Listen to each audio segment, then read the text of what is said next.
Bismillahirrahmanirrahim. Assalamualaikum warahmatullahi wabarakatuh. Alhamdulillahirabbil alamin. Wal 'aqibatu lil muttaqin fala 'udwana illa 'alal zalimin. Wassalatu wassalamu ala man ba'athahu rahmatan lil alamin sayyidina wa habibina wa qurrati a'yunina wa maulana Muhammadin wa ala alihi wa sahbihi wa man ihtada bihadihi wattaba'a sunnatahu ila yaumiddin, amma ba'd. Hadirin Bapak Ibu jamaah kaum muslimin yang dimuliakan Allah Subhanahu wa taala, alhamdulillah kita senantiasa bersyukur pada Allah Azza wa Jal pada kesempatan di siang hari ini. Di tengah kesibukan kita memakmurkan dunia, kita kembali diberikan taufik oleh Allah untuk bisa sama-sama hadir melaksanakan ibadah sholat duhur berjamaah, dan kembali kita akan menikmati maidatar rahman, hidangan Allah dalam majelis ilmu yang tentu kita harapkan mudah-mudahan setiap detik waktu kita akan kelak di yaumil qiyamah menjadi pemberat timbangan amal di hari mizan, untuk kita bisa berharap mendapatkan ridho Allah dan Allah berkenan menjadikan kita ahli surganya. Amin ya rabbal alamin. Sahabat salam juga mari kita sampaikan pada Sayyidil Mursalin Nabi Muhammad sallallahu alaihi wasallam yang telah menyampaikan kepada kita risalahnya untuk demi kebahagiaan bagi kita umat manusia di dunia, terlebih nanti di akhirat. Jamaah sekalian yang dimuliakan Allah Azza wa Jal, kembali kita akan melanjutkan pembahasan seputar fikih keluarga atau fikih interaksi antara keluarga, khususnya terkait dengan masalah harta keluarga, yaitu seputar harta waris yang Nabi SAW wasiatkan secara khusus untuk kita mempelajari bahkan mengajarkannya, yaitu ilmu faraid atau ilmu waris, di mana pada pertemuan yang lalu kita sudah menyelesaikan pembahasan tentang perbedaan seputar waris, hibah dan wasiat ya. Nah, maka pada hari ini kita akan secara khusus membahas seputar waris. Secara khusus kita akan masuk dalam pembahasan tentang waris terkait dengan dasar-dasarnya, yang mana seperti di awal pernah saya sampaikan Pak, bahwa hukum atau persoalan seputar waris ini bisa kita bagi menjadi dua tema besarnya sebenarnya. Yang pertama adalah teori-teori seputar hukum-hukum waris, dan yang kedua adalah teknik pembagian harta waris. Nah, artinya jemaah sekalian, sebelum kita masuk kepada teknik ya bagaimana Islam menetapkan pembagian harta waris, ada hal-hal yang harus kita ketahui sebelum proses itu dilakukan, yaitu seputar rukun, syarat dan sebab ya. Artinya rukun itu hal-hal yang harus ada dalam praktek pembagian harta waris, dan rukun ini nanti harus memenuhi sebagian syarat. Lalu kemudian apa sebab saling mewarisinya antara satu pihak kepada pihak yang lain. Nah, nanti setelah ini semua diketahui Pak, barulah kita masuk kepada setiap rukunnya, dan ujung tombaknya adalah harta itu diberikan kepada ahli waris ya. Dan ketika harta itu diberikan kepada ahli waris, selesailah proses pembagian harta waris ya. Nah, karena itu kita akan mengenal jemaah sekalian apa saja konstruksi hukum waris di dalam Islam yang terdiri dari rukun, syarat dan sebab. Nah, rukun waris itu jemaah sekalian ada 3, sekaligus masing-masing dari rukunnya nanti ada 3. Yang pertama adalah rukun pewaris yang pertama dan harus dipastikan ada, yaitu pewaris, atau dalam bahasa Arab disebut al-muwarrith. Dan syarat pewaris ini Pak dipastikan telah wafat. Nah, jadi sekali lagi, kalau belum ada yang wafat jangan ngomongin warisan ya. Ngomongin hartanya yang lain nggak masalah Pak, hibah, wasiat silakan itu, tapi jangan ngomongin warisan. Nah, jangan ada seorang anak menuntut hak waris kepada bapaknya, bapaknya masih hidup. Nah, itu namanya doain bapaknya cepat mati. Sebagaimana juga jangan ada orang tua bagi-bagi harta atas nama waris ya, tapi bagi-bagi harta ketika masih hidup kepada anak-anaknya disebut dengan hibah. Dan hukum hibah ini tidak terikat dengan hukum waris ya. Jadi rukun pertama adalah adanya pewaris, yang nanti akan kita jelaskan Pak ya, bahwa pewaris itu adalah pihak yang meninggal, hartanya akan diserahkan kepada ahli waris ya. Lalu yang kedua jemaah sekalian, kalau pewarisnya sudah ada Pak, maka rukun keduanya adalah harta waris atau yang disebut dengan mauruth atau dalam istilahnya juga disebut dengan tarikah. Ya, jadi tarikah atau mauruth itu artinya adalah harta waris. Kalau ada pewaris Pak, tapi dia meninggal nggak punya harta, ngapain ngomongin warisannya? Gitu. Maka rukun kedua yaitu harta waris yang syaratnya adalah hartanya ada. Nah, jadi dipastikan hartanya ini ada dan harus ditelusuri secara jelas, rinci, detail ya. Yang nanti akan kita bahas juga Pak bahwa ada beberapa ketentuan suatu harta itu disebut harta waris. Salah satunya adalah jangan ada harta itu kemudian hubungannya terkait dengan orang lain. Ya, diselesaikan dulu persoalan, diinventarisir dulu maksudnya ya harta waris dari almarhum si pewaris. Nah, barulah jemaah sekalian, setelah hartanya diinventarisir, lalu nanti juga akan ada ketentuan-ketentuan hukum seputar harta, misalnya kewajiban membayar hutang dan seterusnya yang nanti akan kita bahas. Nah, maka kalau sudah kemudian harta itu berwujud harta waris, diserahkanlah harta ini kepada rukun ketiga, yaitu ahli waris. Yang mana dalam bahasa Arab ahli waris ini Pak disebut al-waris. Al-waris dalam bahasa Indonesia disebut ahli waris. Dan syarat yang paling utama Pak seseorang disebut ahli waris setelah nanti kita ketahui sebab-sebabnya ya, dipastikan dia hidup. Ya. Jadi syarat ahli waris itu adalah dia hidup. Kapan? Ketika pewarisnya meninggal. Di detik pewarisnya meninggal, maka seseorang ketika punya sebab hubungan kepada almarhum dia disebut ahli waris. Jadi saya tegaskan lagi Pak, ahli waris mendapatkan hak waris hidup saat pewaris meninggal, bukan hidup ketika harta dibagi. Ya, karena di masyarakat kita itu kadang antara meninggalnya almarhum pewaris dengan proses membagi harta waris itu kadang panjang Pak, lama, berlarut-larut. Ya, meninggalnya tahun 2000 baru ngomongin warisannya tahun 2024 setelah ngaji fikih waris. Katanya baru paham, baru sadar rupanya ada urusan harta yang harus disegerakan gitu kan. Ya, kalau nggak ada ilmu, kalau nggak ada ngaji waris mungkin nggak tahu kapan itu nih ngomongin harta warisnya gitu. Padahal almarhum meninggalnya tahun 2000. Nah, itu kadang yang berlarut-larut seperti ini. Nah, antara tahun 2000 Pak sampai sekarang 2024 sangat berpotensi besar ahli waris ada yang meninggal. Nah, apakah yang meninggal di tengah antara almarhum meninggal tahun 2000 dengan saat ini 2024 itu hak warisnya gugur? Jawabannya tidak. Kenapa? Karena ketika pewarisnya meninggal dia masih hidup, maka haknya masih berlaku. Tapi kan kemudian hak dia lalu diserahkan ke siapa gitu kan? Gak mungkin haknya itu kemudian dimasukkan ke kuburannya gitu kan? Maka haknya ini akan diserahkan kepada ahli warisnya Pak. Nah, disitulah terjadi yang namanya pembagian waris berjenjang. Ya, kalau dalam istilah fikih waris namanya disebut munasakhot. Jadi munasakhot itu pembagian waris di mana ada ahli waris yang menjadi pewaris juga. Ya, dan bisa jadi ahli waris yang jadi pewaris ini Pak nanti punya ahli waris yang juga sudah meninggal juga. Berjenjanglah pembagian harta waris yang nanti akan membuat kebingungan di dalam proses pembagian harta waris. Ya. Nah, jadi maka sekali lagi tidak menggugurkan hak waris seseorang ketika dia masih hidup ketika almarhum pewarisnya meninggal. Ya. Bukan ketika hartanya baru dibagi. Nah, karena itulah sebaiknya disegerakan pembagian harta waris. Tapi disegerakannya juga Pak, kapan? Saya pernah sampaikan Pak, masih ingat nggak Pak? Kapan kita sebaiknya ya, waktu tercepat menyegerakan pembagian, lebih tepatnya bukan pembagian Pak, pembahasan. Ya, pembahasan untuk menetapkan siapa ahli waris dan berapa haknya. Masalah teknik kapan hartanya dibagi-bagi itu sifatnya teknis.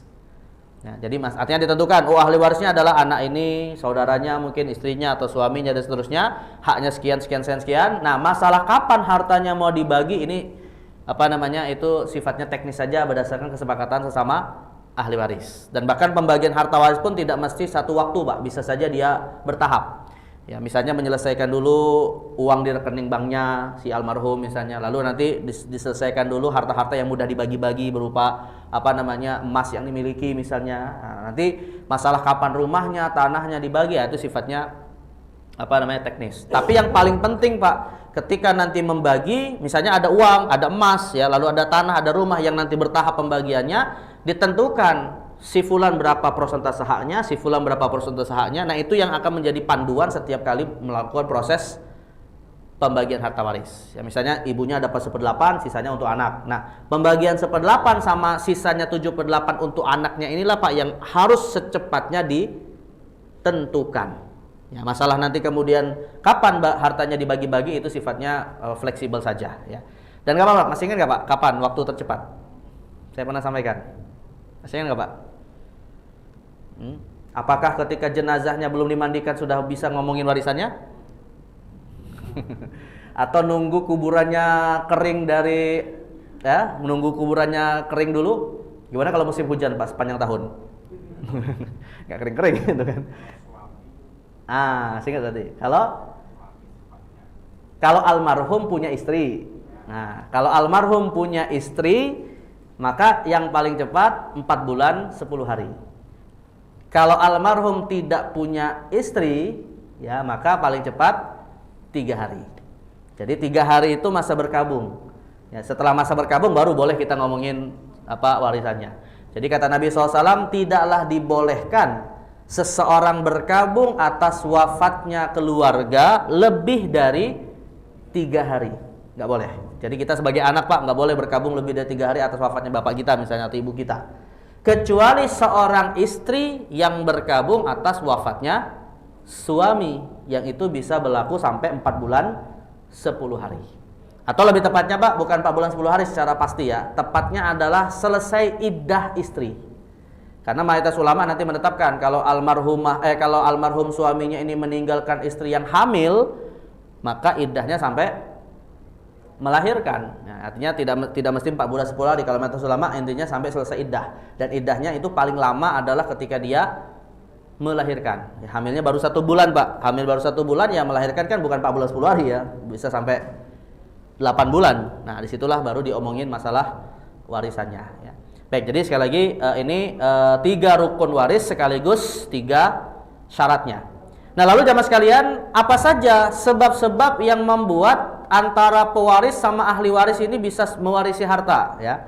Artinya apa sebab seorang ahli waris bisa mewarisi harta sang pewaris? Maka sebabnya itu jamaah sekalian ada 3.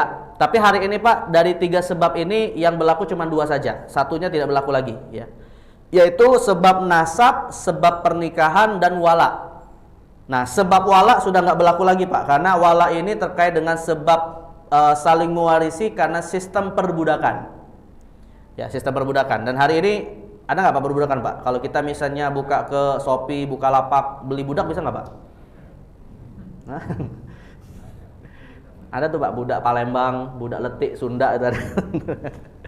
Ini budak anak kecil ya. Maksudnya budak dalam arti orang yang dia ini hidupnya nggak bisa ngatur diri sendiri karena diatur oleh majikannya atau tuannya. Ya hari ini sudah nggak ada Pak sistem perbudakan, apa istilahnya itu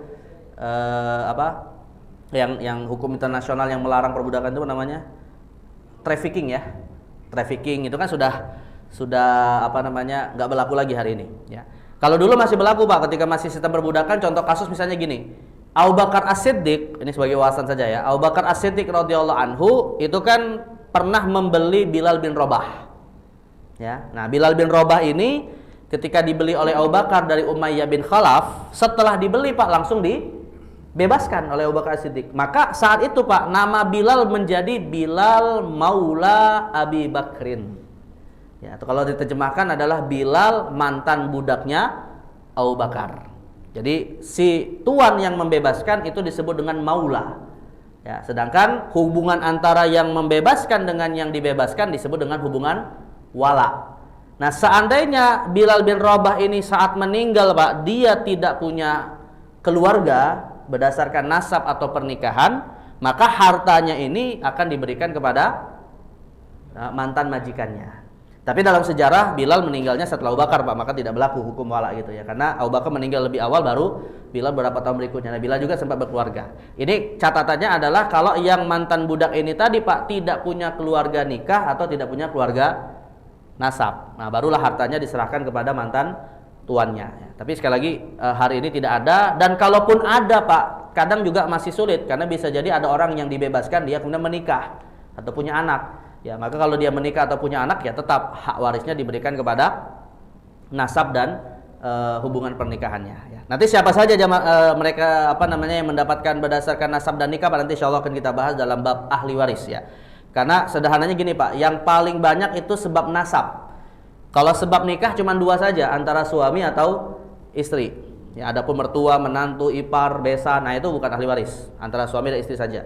Tapi yang sebabnya nasab ini yang paling banyak nanti. Anak, saudara, orang tua, kakek nenek, keponakan, sepupu, paman. Nah, itu ahli waris yang berdasarkan nasab. Tapi tidak semuanya juga Pak nanti menjadi ahli waris gitu ya. Karena ada ahli waris terdekat yang menghalangi hak waris ahli waris terjauh. Misalnya anak laki-laki Pak, anak laki-laki itu dia ahli waris paling kuat di dalam hubungan nasab dengan almarhum. Maka semua ahli waris yang ke samping Pak, seperti saudara, keponakan, sepupu, ya paman dan seterusnya, itu terhalangi semua oleh keberadaan anak laki-laki ini.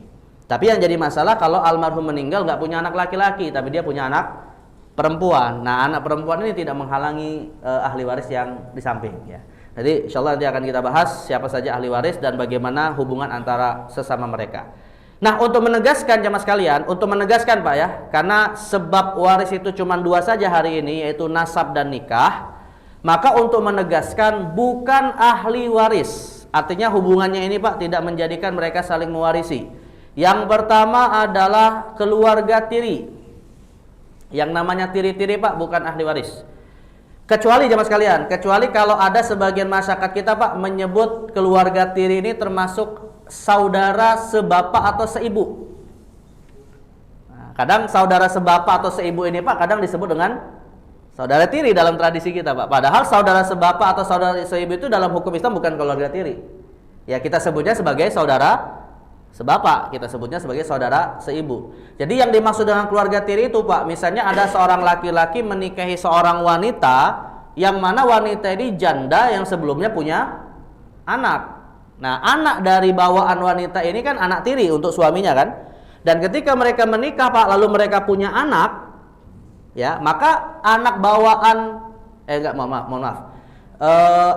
Anak pernikahan dari laki-laki perempuan ini tadi Pak, hubungannya dengan bawaan dari wanitanya apa?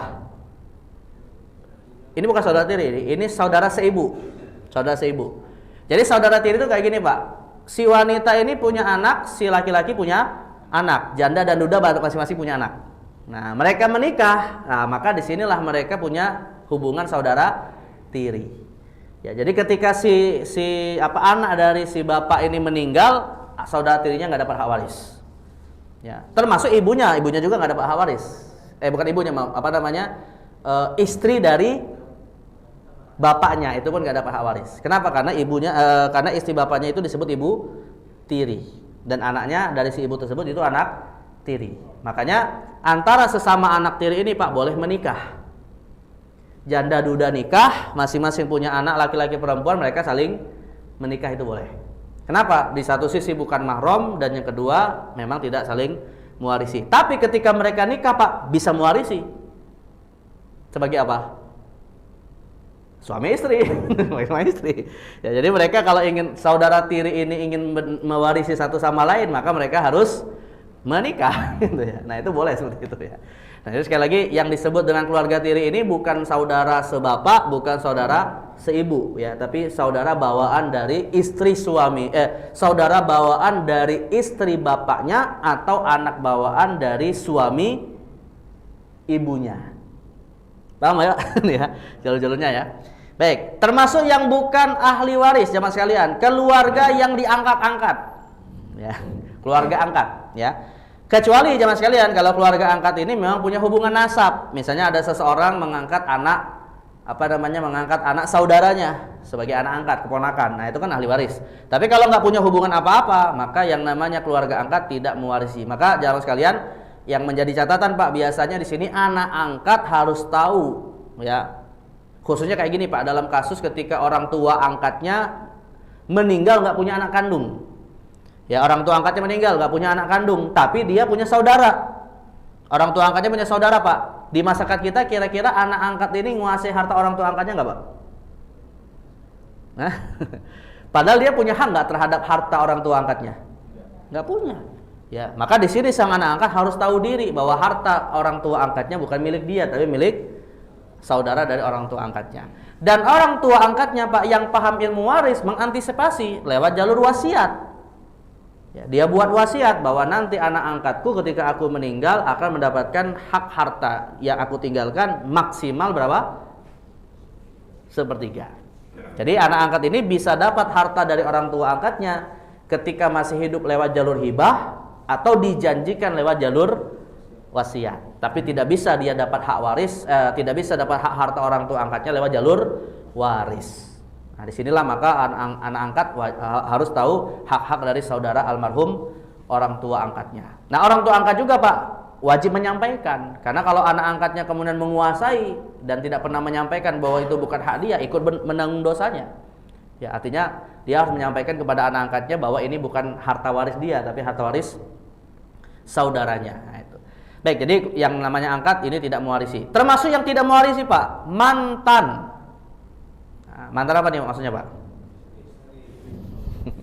Mantan istri atau mantan suami? Kecuali jemaah sekalian, jika mantan istrinya ini masih dalam masa iddah.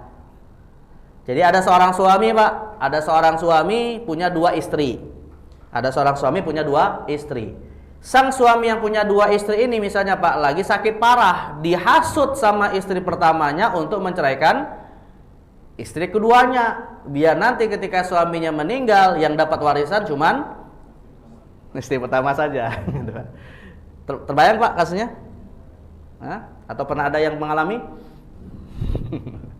Nah lantas Pak, lalu termakan hasutan istri pertamanya, diceraikanlah istri yang kedua, baru diceraikan beberapa hari meninggal suaminya. Nah pertanyaannya Pak, istri kedua masih dapat hak waris nggak? Masih dapat. Kenapa? Karena iddahnya belum selesai. Nah jadi maka kalau ingin menghasut istri kedua, menghasut suaminya pas lagi sehat, ya. Jangan juga, jangan juga. Jadi artinya sekali lagi mantan istri yang tidak mewarisi harta suaminya kalau dia sudah selesai iddahnya. Tapi kalau yang meninggal istrinya Pak, ya mereka bercerai nih ya, mereka bercerai. Setelah mereka bercerai, istrinya meninggal, maka suaminya dapat nggak hak waris dari istrinya Pak, yang sudah diceraikan sebelumnya? Yang meninggal istrinya nih, nggak dapat. Kenapa? Karena suami tidak punya iddah.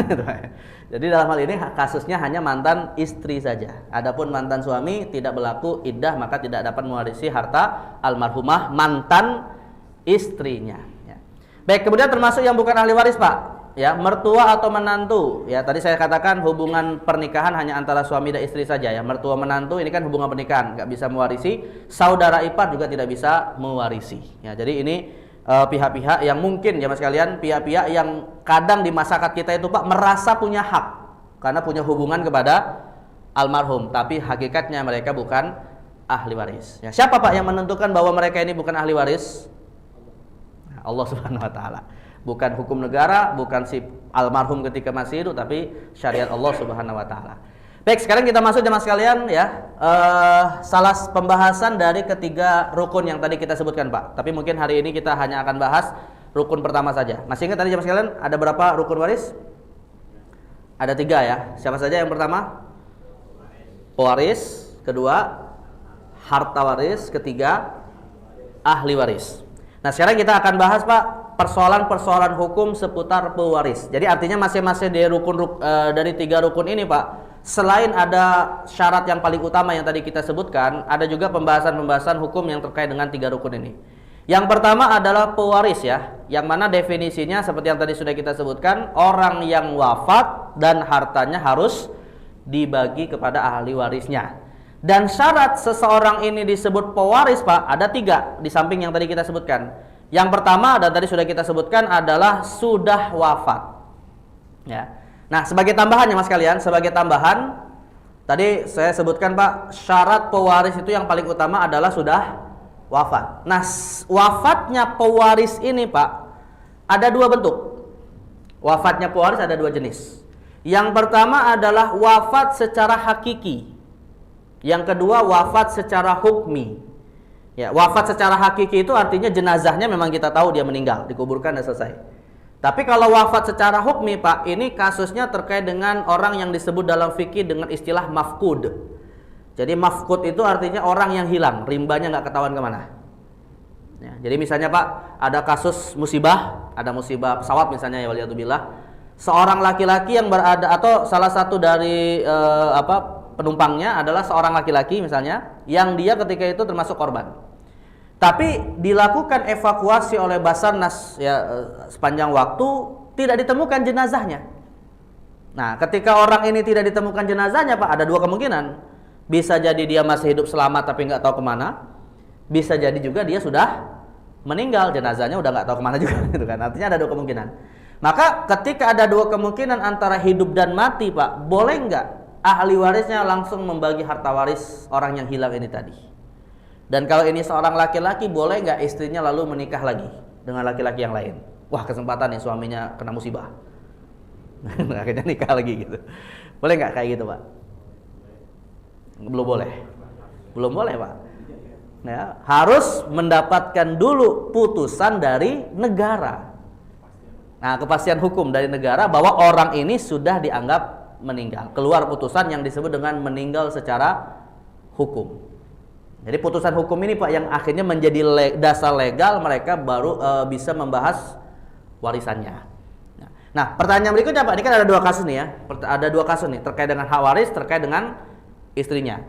Istrinya boleh nggak langsung menikah lagi ketika putusan hakimnya keluar? Hari ini keluar putusan hakim Pak, siangnya langsung walimah. Belum boleh. Nah, iddah dulu. Nah, masa iddahnya dihitung dari sejak putusan, bukan dari sejak hilangnya suami. Dari sejak putusan, ya. Tapi yang jadi masalah begini Pak, setelah putusan hakim keluar, istrinya nikah masuk masa iddah, lalu kemudian nikah lagi, pas lagi walimahan, rupanya suaminya datang masih hidup Pak. Duduk. Rupanya suaminya hidup, masih hidup gitu. Padahal putusan sudah keluar gitu ya. Nah, si wanita ini sudah nikah, ada walimah berarti udah akad Pak ya, bahkan mungkin sudah hubungan seksual, udah punya anak dan seterusnya. Nah, pertanyaannya, bagaimana si wanita ini? Apakah dia boleh punya dua suami? Maka dalam masalah ini Pak, ulama nanti berbeda pendapat setelah mereka sepakat ya. Ada perbedaan bahwa atau kesepakatannya adalah dia hanya boleh bersama dengan satu suami. Tapi ulama beda pendapat, apakah bersama suami yang pertama otomatis nikah keduanya dianggap difasakh, dibatalkan? Ya, walaupun nanti sudah punya anak dari suami kedua Pak, anaknya tetap sah sebagai anak nasab kepada bapak kandungnya, tapi nikahnya tetap harus dibatalkan.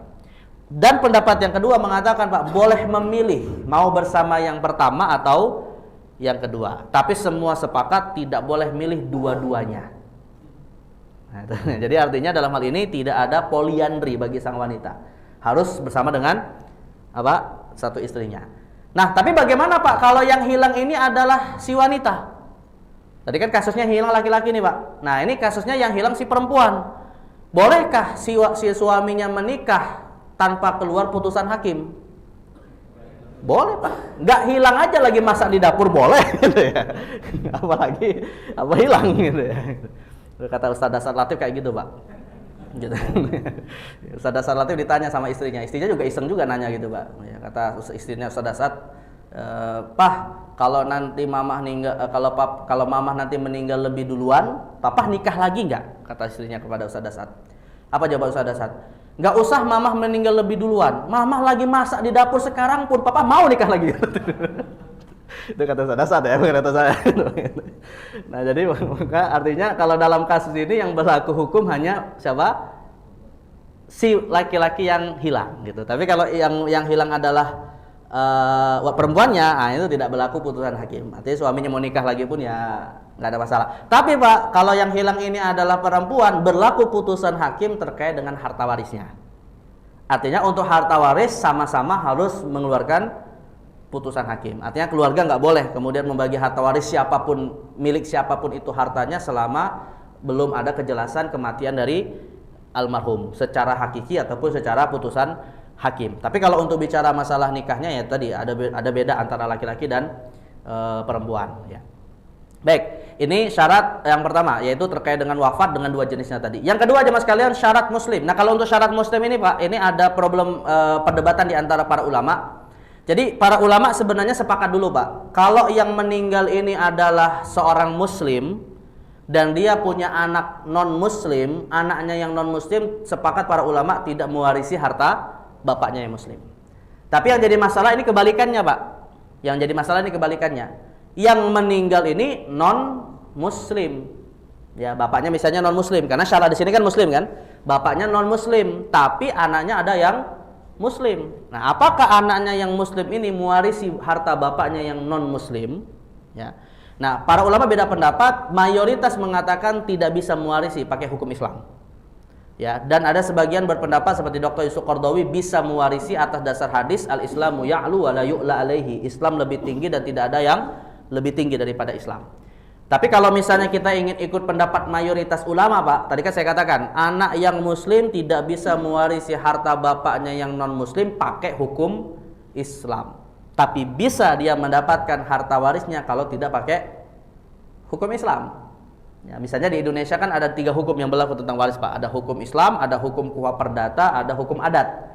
Maka kalau ada kasus di mana yang meninggalnya non muslim, anaknya mu'alaf misalnya ya masuk Islam beberapa waktu yang lalu, maka dia bisa mendapatkan hak waris tidak pakai hukum Islam. Ya, dan itu banyak berlaku Pak di negeri-negeri Eropa, di negeri non muslim kayak di Eropa ya, di negara non muslim yang mana banyak anak-anaknya mu'alaf tapi bapaknya non muslim. Nah, maka bisa dapat hak waris lewat hukum negara yang berlaku di sana. Tapi tidak bisa pakai hukum Islam gitu. Artinya tidak berlaku 2:1, tidak berlaku haknya berapa gitu ya. Jadi pakai hukum negara. Nah, ini bisa jadi solusi untuk kasus yang seperti ini. Tapi kalau kebalikannya Pak, di mana yang meninggal muslim sedangkan anaknya non muslim, nah ini semua ulama sepakat tidak bisa mewarisi. Maka kalau ada seorang ayah yang seperti ini, dia tahu anaknya misalnya waliyadzubillah murtad misalnya, maka bisa saja dia memberinya lewat jalur wasiat.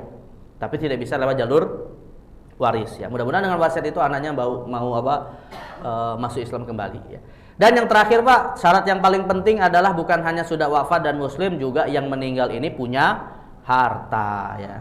Mau apa yang mau diwariskan kalau nggak punya harta ya. Nah, tapi apa itu harta waris nanti insya Allah akan kita bahas Pak. Nah, terakhir ya, ini yang paling penting sebenarnya Pak. Kewajiban calon pewaris. Kita semua di sini jemaah sekalian adalah calon-calon pewaris. Sekaligus kita juga calon ahli waris ya, karena di sini semua pasti mati Pak.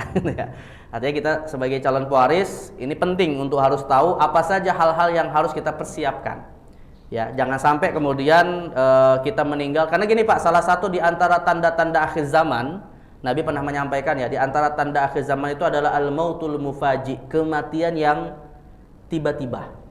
Nah, jadi kematian tiba-tiba itu artinya Pak, kita sebenarnya banyak angan-angan untuk kedepannya, tapi kemudian Allah takdirkan kita meninggal tiba-tiba, nggak sempat buat pesan terakhir untuk keluarga, nggak sempat ngomongin harta kepada keluarga dan seterusnya gitu ya. Maka disinilah kita penting untuk bersiap mengantisipasi kematian yang kapanpun bisa mendatangi kita ya, karena kita tidak tahu kapan kita mati dan itu rahasia Allah Subhanahu Wa Taala. Maka apa yang harus kita persiapkan jemaah sekalian sebagai calon pewaris? Jadi jangan selalu berpikir sebagai calon ahli waris Pak ya. Benar sih, kita bisa dua-duanya gitu ya. Tapi kita juga hakikatnya calon pewaris ya. Dan saya pernah sampaikan Pak, kita nggak bisa milih mana yang mau mau jadi pewaris atau jadi ahli waris, kita nggak bisa milih ya. Itu urusan Allah SWT yang mewafatkan kita kapanpun. Nah, jadi ada hal-hal yang perlu kita persiapkan Pak. Paling tidak ada 4 ya. Yang pertama jamaah sekalian adalah belajar ilmu waris. Nah, hari ini kita termasuk bentuk mempersiapkan diri jamaah sekalian ya. Makanya kita harus tahu nih, yang tadi saya sebutkan, harta kita ini nanti mau diapakan ya, mau dibawa kemana hubungan kita, kata si penyanyi. Nah, jadi ini harus diselesaikan ya harta kita ini biar tidak jadi masalah. Dan yang kedua Pak, bukan hanya belajar, kalau bisa mengajarkan. Nah, tapi yang jadi problem begini Pak, mungkin kalau bicara mengajarkan tidak semuanya mampu ngajarin ilmu waris. Ada di sini Pak bisa ngajarin ilmu waris kepada keluarganya. Nanti disebutin nanti hak kamu 1/2, 1/4, malah bingung mungkin kan. Maka yang ingin saya tegaskan Pak, yang dimaksud mengajarkan ini minimal buat wasiat singkat aja 1 kalimat. Wasiatnya kayak gini Pak, nanti pas pulang atau dari sekarang ya, tulis wasiat, masukin dalam berangkas. Isi wasiatnya kayak gini aja Pak. kalau saya meninggal atau kalau bapak meninggal, wahai anakku, wahai ahli warisku, bagilah harta yang aku tinggalkan dengan hukum Allah. Selesai gitu aja, Pak. Buat tulis pesan kayak gitu. Ya, jangan hanya ngomong, Pak. Kalau ngomong nanti lupa. Tulis, ya. Jadi kalau mau malah ada notarisnya, mau ada apa namanya? Materainya gitu kan. Kadang kan gitu, Pak. Orang anak-anak itu kan kadang kalau bapaknya meninggal dak dikduk kan, kira-kira pesan apa yang terus dalam wasiatnya gitu kan. Rupanya ketika dibaca cuma satu kalimat, bagi waris sesuai hukum Allah. Bagi waris sesuai hukum Allah. Kenapa, Pak? Karena seandainya kalau kita tidak pernah membuat pesan seperti ini, Pak, lalu anak kita membagi hartanya yang kita tinggalkan tidak sesuai dengan hukum Allah, kita ikut menanggung dosa mereka. Disitulah kemudian kita mendapatkan yang namanya dosa jariyah. Hati-hati. Jadi jangan hanya kita berharap dapat amal jariyah, Pak. Bisa jadi kita berpotensi membuat dosa jariyah karena kita tidak mengajarkan mereka ilmu tentang membagi harta kita ini dengan benar. Ya, kita biarkan mereka kemudian tanpa ilmu. Maka Allah SWT menyebutkan pada dalam surat An-Nisa ayat 9 ya, perintah untuk kita menyiapkan generasi agar paham ilmu. Wal yakhshal ladzina law taraku min khalfihim dzurriyyatan di'afa. Surah An-Nisa ayat 9. Allah katakan, takutlah kamu meninggalkan keturunanmu dalam kondisi lemah. Lemah di sini kata para ulama tafsir mencakup dua hal, lemah secara ilmu atau skill dan lemah secara ekonomi. Makanya kita nggak boleh, Pak, buat wasiat habis harta kita untuk orang lain. Minimal kita harus menyiapkan harta yang kita tinggalkan bagi keluarga kita, Pak, berapa? Nah, misalnya kita buat wasiat, Pak, saya ingin harta yang saya tinggalkan dipakai untuk bangun masjid. Nah, itu maksimalkan sepertiga. Berarti minimal untuk keluarga yang kita tinggalkan berapa, Pak? 2/3. Artinya itu persiapan terkait dengan harta. Tapi sebelum kita bicara harta, Pak, siapkan juga kemampuan mereka dari aspek ilmu dan skill. Ya. Maka disinilah minimal pesan kita kepada mereka, bagi harta ini sesuai dengan hukum Allah. Kalau kemudian mereka tidak membaginya, Pak, dengan hukum Allah, ya dengan hukum waris maksudnya, dan kita sudah memberikan pesan, maka berlakulah ayat wala taziru waziratu wizra ukhra. Setiap orang akan menanggung dosanya masing-masing. Tapi kalau kita tidak membuat pesan itu, Pak, kita biarkan anak kita nggak paham ilmu waris atau tidak paham bagaimana cara membaginya, atau minimal tidak mengarahkan untuk bertanya kepada ahlinya, nah disitulah kita ikut menanggung dosa mereka. Nanti kalau kita sudah ngomong, Pak, bagilah harta ini sesuai hukum Islam, maka mereka akan cari, Pak, itu siapa yang bisa mengajarkan cara baginya. Nah, itu sudah kita sampaikan, ya minimal seperti itu. Siap? Tulis, Pak, pesan kayak gini. Nah, tulis, masukin berangkas, taruh bersama, tulis di WA, takut HP-nya hilang, Pak.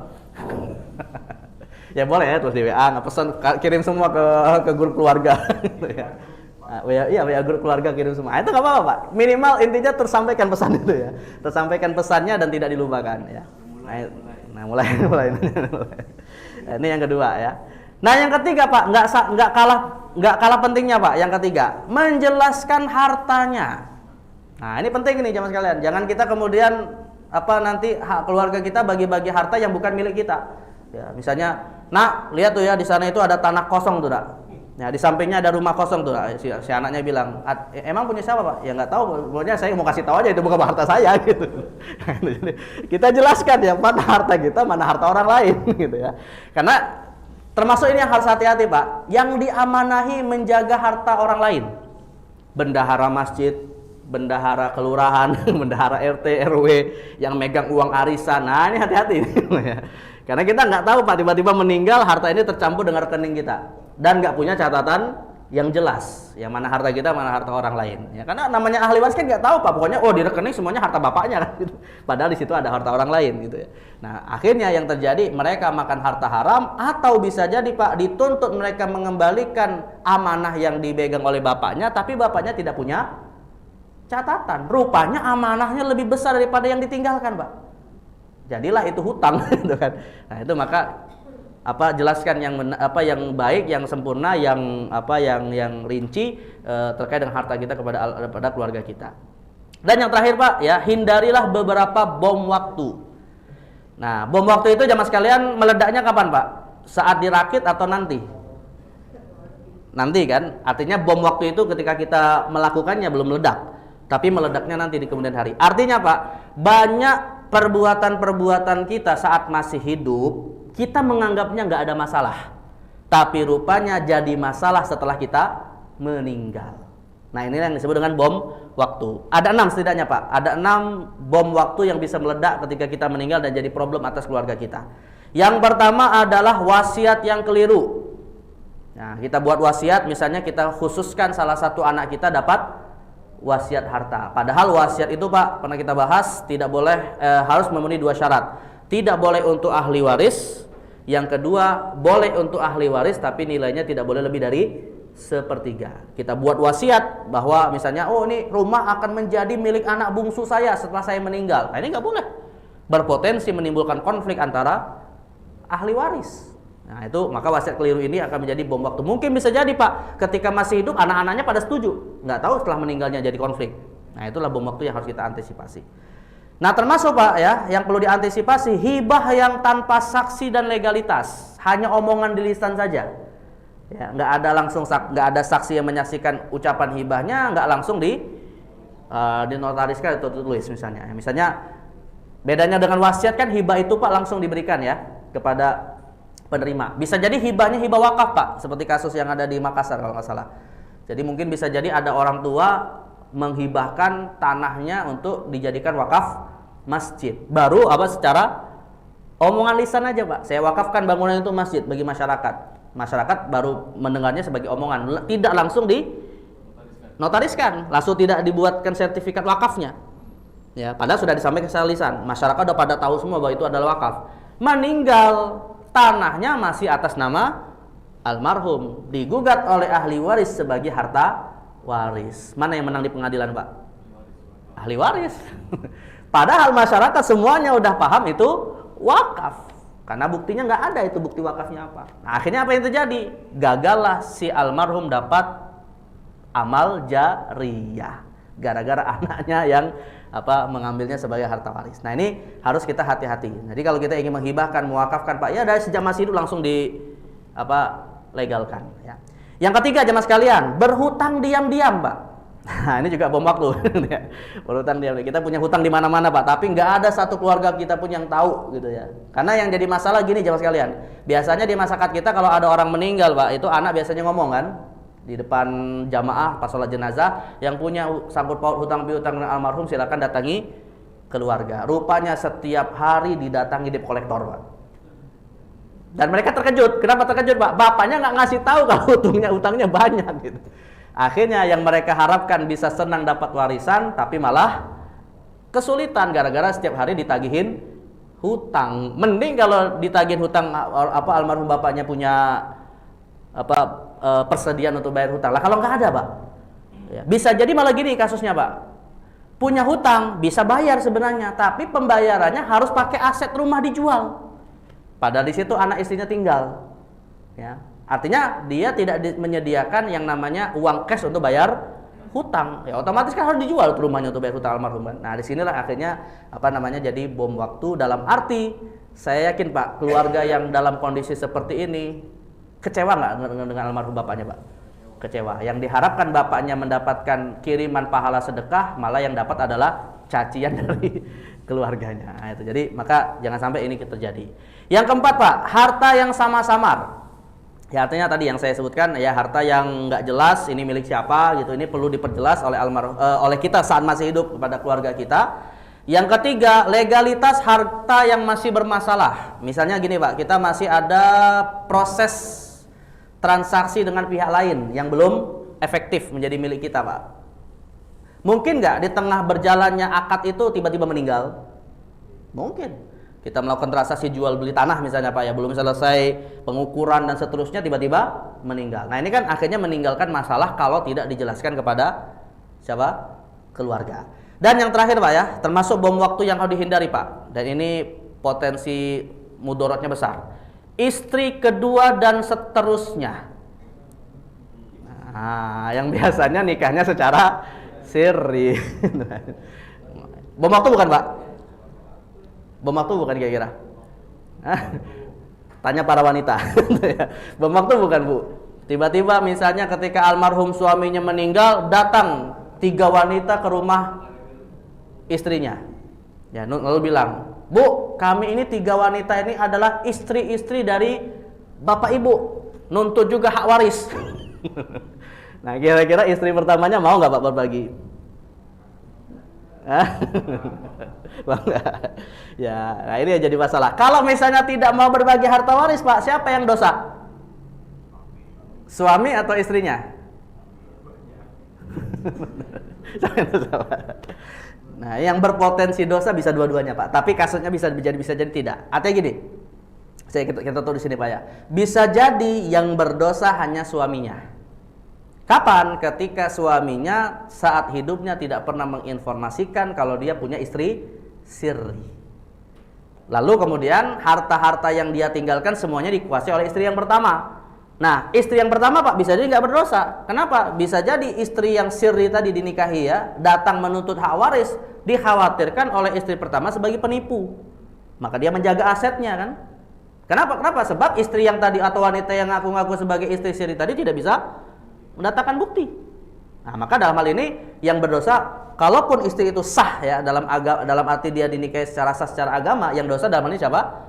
Suaminya saja. Artinya dia menghalangi hak dari istri sirri dan anak-anaknya dari harta warisnya.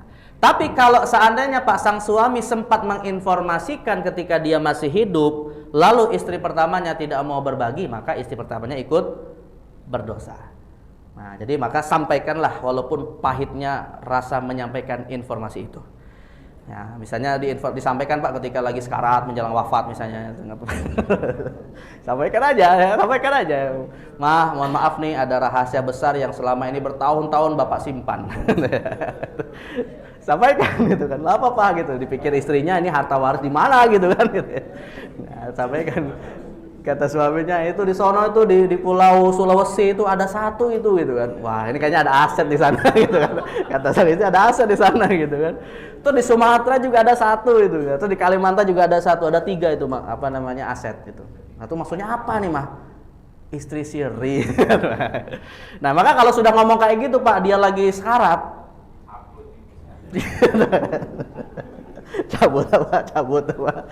cabut selang nafasnya gitu, Pak ya.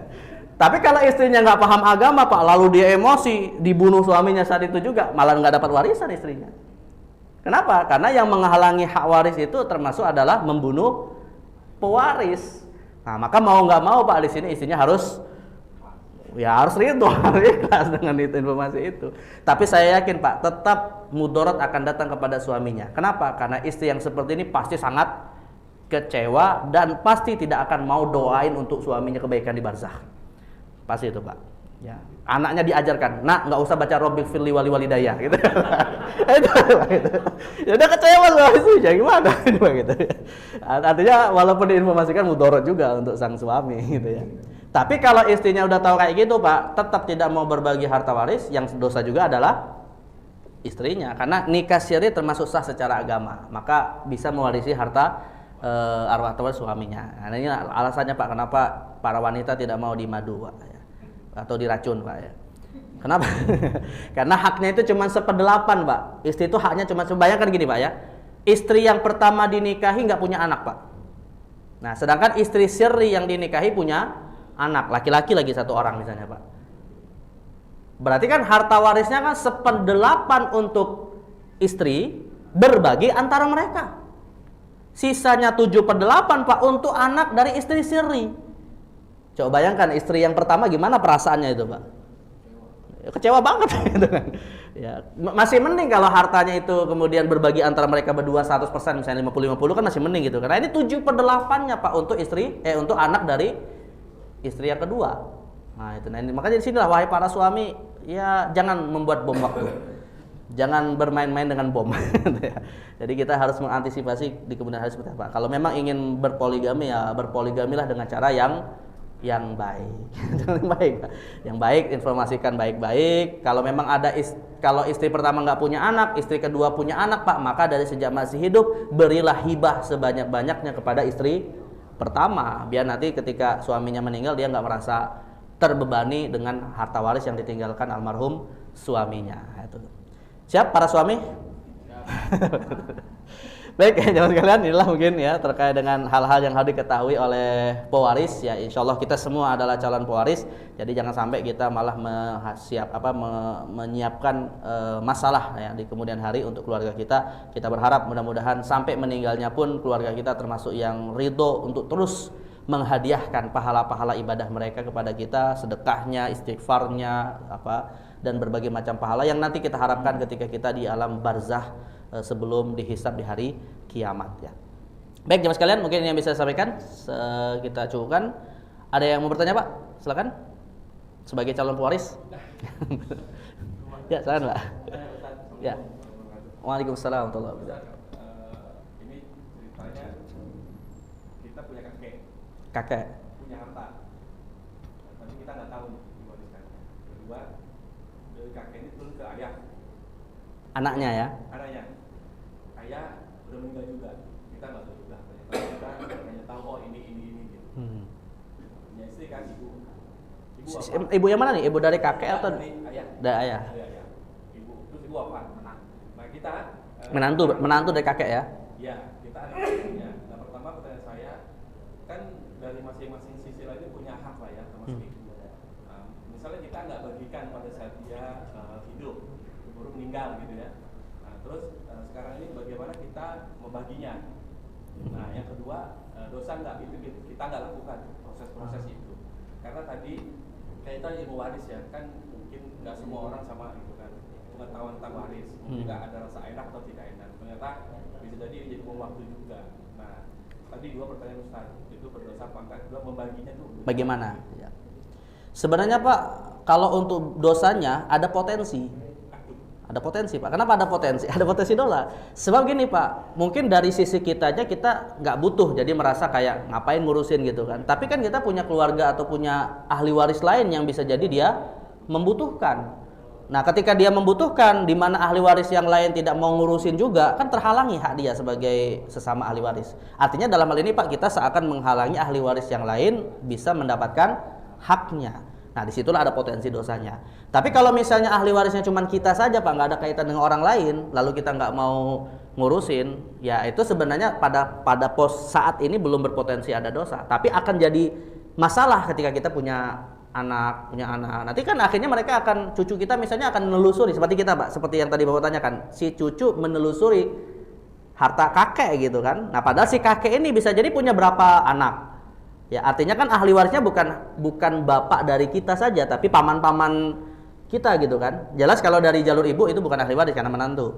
Tapi kan ibu bisa dapat warisan dari suaminya, bapak kita misalnya. Nah, suami kita ini Pak punya harta pribadi, punya hak waris dari kakek. Yang mana harta suami ini tadi yang berasalkan dari dua sumber, harta pribadi sama warisan kakeknya, ada di dalamnya hak istri ibu gitu kan. Nah, disitulah maka bukan hanya ke anak ya, artinya ke istri juga ada. Bahkan bukan hanya dari dari suaminya, bisa jadi saudaranya. Kecuali kalau anaknya anak laki-laki, maka hanya ibu dan anak laki-lakinya saja. Nah, maka disinilah saya pikir yang harusnya paling berkewajiban menyelesaikan harta kakek anak-anaknya. Misalnya anak-anak di sini Pak, anggaplah ayah sudah meninggal. Ada nggak dia punya saudaranya masih hidup, paman misalnya, paman dari jalur kakek ini tadi? Oh, nggak ada. Ya udah, cucunya secepatnya diselesaikan. Diinventarisir harta almarhum kakeknya seperti apa, lalu kemudian ditelusuri siapa anak-anaknya, lalu anak-anaknya ini siapa lagi pasangannya dan anak-anaknya juga gitu. Nah, oleh cucunya, dan akhirnya kemudian bagi waris secara berjenjang ini. Ini kan kasusnya berarti waris berjenjang. Nah, jadi maka dari aspek dosanya Pak, saya katakan punya potensi dosa karena terhalanginya ahli waris yang lain mendapatkan hak waris. Sedangkan teknik pembagian warisannya Pak, ya tinggal ditelusuri saja. Si kakek ini diinventarisir dulu hartanya apa saja yang sah punya dia, lalu kemudian diinventarisir juga siapa ahli warisnya dari anak-anaknya, lalu anaknya ini siapa lagi anak-anak cucunya yang setara dengan kita. Nah, disitulah baru bisa dihitung berapa haknya untuk berarti kan ini di level cucu-cucu kan. Nah, berapa hak waris di level cucu-cucu dari masing-masing orang tuanya yang sudah meninggal itu tadi. Nah, itu jadi ya intinya diselesaikan secepatnya bagaimana teknik pembagian warisannya. Nah, seperti itu. Jangan sampai kemudian berlarut-larut Pak, nanti baru sampai cicitnya baru ngomongin gitu ya. Udah cicit dah. Kalau udah di level cicit Pak, 4 level itu berapa kira-kira tuh? Ngurusin warisnya gimana nanti Pak? Nah, saya yang nggak kebayang aja bingung jawabnya kayak gimana. Karena udah banyak yang meninggal, ada ratusan orang yang meninggal gitu kan. Dan mereka pada dasarnya semuanya ahli waris. Dan nanti punya pasangan lagi, punya saudara lagi, punya anak lagi, macam-macam gitu. Maka mumpung belum terlalu jauh, maka secepatnya diselesaikan. Nah, kayak gitu. Ya, gitu Pak. Baik, masih ada? Yang masih ada? Ibu-ibu, nggak ada? Atau mau nanyain suaminya punya istri apa enggak? Ya, silakan Pak. Hitungannya kalau nikah orang tua dan nikah punya anak perempuan, aku aja anak perempuan ini punya Anak. misalkan 5. Nah ini hitungannya gimana ya? Dari pewarisnya siapa dulu Pak? Pewarisnya yang hartanya mau dibagi dari siapa? Ya dari Orang tua yang meninggal ini. tua yang meninggal ini. Yang punya satu anak ya, satu anak perempuan. Nanti gini Pak tekniknya. Untuk anak-anak dari si anak perempuan, cucu itu bukan ahli waris. Bukan ahli waris. Kenapa? Karena nasabnya terputus. Cucu yang ahli waris itu Pak hanya cucu dari anak laki-laki. Ini kan anak perempuan kan? Nah, maka si anak-anaknya ini cucu-cucunya nggak dapat bukan ahli waris. Bukan nggak dapat hak waris karena terhalangi, tapi memang bukan ahli waris. Nah, lantas siapa ahli warisnya Pak? Ya satu anak perempuan ini dapat setengah karena cuma satu orang. Setengahnya yang lain Pak itu untuk saudara masing-masing dari suami istri ini. Artinya sebelum diberikan setengahnya kepada anak perempuannya Pak, harta suami dan istri ini harus dipilah dulu. Mana harta suami, mana harta istri. Kenapa Pak? Sebab masing-masing saudara mereka itu tidak mewarisi. Artinya suami hartanya diwarisi oleh saudaranya, istri hartanya diwarisi oleh saudaranya. Kan saudara ipar bukan ahli waris, maka harus dipilah dulu. Tapi setelah dipilah Pak, setengahnya diberikan kepada anak. Jadi setelah dipilah, masing-masing dari harta bapak dan ibu ini setengahnya diberikan kepada anak perempuan. Nah, setengah dari harta suami dan setengah dari harta istri masing-masing diberikan kepada saudaranya. Nah, ini saudaranya siapa juga? Ya tinggal ditelusuri saja. Ya, kayak gitu. Berarti setengah yang dari anak tadi diturunkan nggak ke anak-anaknya? Nah, kalau anak yang dapat setengah ini misalnya meninggal, ya baru diwariskan kepada cucu-cucunya. Tapi si cucu ini bukan mewarisi harta kakek neneknya, tapi mewarisi harta ibunya gitu. Kan dan ibunya punya hak atas sebelumnya. Terus anak ini kan punya suami. Nah, suami dapat warisan juga. Suami punya harta lagi tuh. Nah, Kan harta yang suami istri. Sekarang si anak perempuan punya suami. clear ya, dapat setengah gitu. Nah, dapat setengah. Nah, terus si Anak perempuan anak perempuan ini kan nikah sama suami. Dia nikah sama suami kan. Nah, ini punya harta juga. suaminya punya harta juga. Ya suami istri ini kan punya harta nih, berbagi misalkan itu anaknya baru dapat yang suami istri tadi ya. Iya. Bukan yang dari atas. Bukan ke atas, kan atas udah meninggal lebih awal. Nah, maka nanti yang ke bawah dilihat lagi tuh. Anak-anaknya misalnya kalau ada laki-laki perempuan ya udah bagi warisnya 2:1. Jadi anak-anak dapat warisan bagian setengah dari ibunya dan plus harta ibunya yang pribadi ya. Dan ditambah dengan harta siapa? Bapaknya tadi. Nah, itu. Tapi nanti di sini ahli warisnya kan beda lagi, bisa jadi banyak misalnya ada laki-laki ada perempuan. Nah, seperti itu. Jadi artinya makanya gini Pak, kalau kita nanti bicara tentang pembagian harta waris itu dipastikan dulu siapa yang hartanya mau diwariskan itu dulu. Nah, ketika kita sudah dapat pewarisnya Pak, hartanya mau diwariskan ke siapa, baru kita nanti telusuri ke keluarganya siapa saja, apa anak, apa cucu, apa saudara, atau ke atas. Jadi ada 3 tuh, ke atas, ke bawah, ke samping. Nah, itu ditelusuri juga nanti. Nah, Sekarang yang tadi yang pertama tadi kan udah tua tuh, masih hidup. meninggal semua kan. Itu punya saudara itu gimana ngurusinnya? Ya udah, nah ini juga ribut. Saudara-saudaranya Pak, ketika dia dipastikan masih hidup ketika yang punya harta meninggal, kan masih dapat hak warisnya Pak. Tapi saudaranya ini kan sudah meninggal saat ini. Berarti ditelusuri anak-anaknya. Ke bawahnya. Ya, anak-anak berarti ini jatuhnya ya cucu dari bukan cucu, keponakan dari saudaranya. Atau sepupu gitu ya dari yang sebelah. Nah, sepupu dari anak perempuan ini gitu. Nah, ini salah satu sebab ini salah satu sisi negatif Pak, ditunda-tundanya pembagian harta waris gitu ya. Ya maksudnya kalau kan tidak akan ada pertanyaan seperti ini Pak, ketika almarhum setelah meninggal 3 hari setelahnya langsung bagi warisan kan, karena nanti harta sudah dipegang masing-masing ahli waris. Pertanyaan ini muncul gara-gara tadi ditunda-tunda sampai muncullah cucu, muncullah cicit dan seterusnya. Nah itu yang jadi problem gitu. Baik kayak gitu Pak. Jadi, nah tambahkan wasiat nanti Pak ya. Bagi harta yang saya tinggalkan dengan hukum Allah dan jangan berlama-lama. Tambahkan. Nah itu tambah wasiatnya gitu. Ya nanti mereka, ya nanti kita bagi dengan hukum Allah tapi 20 tahun lagi. Ya ada urusan panjang nanti ini. Bom waktu nanti gitu. Ya begitu Pak. Terakhir Pak, silakan atau sama?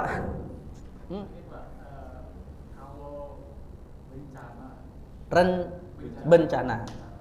kayak kasus tsunami, bukan di kompleks sebelah saya di sini, dia pulang ke Aceh, dia tinggal rumah itu sampai rumah hancur Nggak ada yang ngurus. Pertanyaan saya itu, adakah hukum negara dan kewajiban untuk mencari atau itu jadi harta negara? Ya, betul Pak. Artinya gini, sebenarnya dalam kasus ini kalau ada warga negara yang hilang atau yang kena musibah besar, di mana banyak keluarganya semuanya meninggal gitu ya. Dalam arti dia meninggalkan rumah di Jakarta misalnya, tapi setelah ditelusuri Pak, yang punya rumah ini sudah nggak punya keluarga lagi, tidak punya family lagi, habis sudah kena musibah tsunami kemarin. Nah maka di sini negara bisa mengakuisisinya. Tapi dengan catatan Pak, tidak menjadi harta negara untuk kepentingan umum, hanya khusus untuk kepentingan umat Islam. Istilahnya Baitul Mal. Mungkin secara teknis kalau di negara kita Pak, secara teknis aset-aset yang seperti ini diserahkan ke Baznas. Jatuhnya ke Baznas. Bukan sebagai zakat Pak ya, tapi sebagai harta waris milik umat Islam yang tidak ada ahli warisnya. Nah, itu diserahkan ke lewat Baznas, bukan lewat pajak atau Menteri Keuangan, tidak, tapi lewat Baznas atau Bazda di mana yang mengelola harta tersebut. Nah, itu kalau dalam bahasa fikih Pak namanya Baitul Mal. Nah, seperti itu. Tapi dengan catatannya setelah ditelusuri memang tidak ada famili ahli warisnya ya. Kalau masih ada walaupun jauh ya tetap dicari gitu Pak gitu. Nah, seperti itu. Ya, begitu Pak. Baik, cukup ya jam 9. Baik, mudah-mudahan apa yang kita bahas hari ini manfaat, dan mari kita tutup dengan doa kafaratul majlis. Subhanakallahumma bihamdika asyhadu an la ilaha illa anta astaghfiruka wa atubu ilaik. Wa sallallahu ala sayyidina Muhammadin nabil ummi wa ala alihi wasallam. Wassalamu alaikum warahmatullahi wabarakatuh.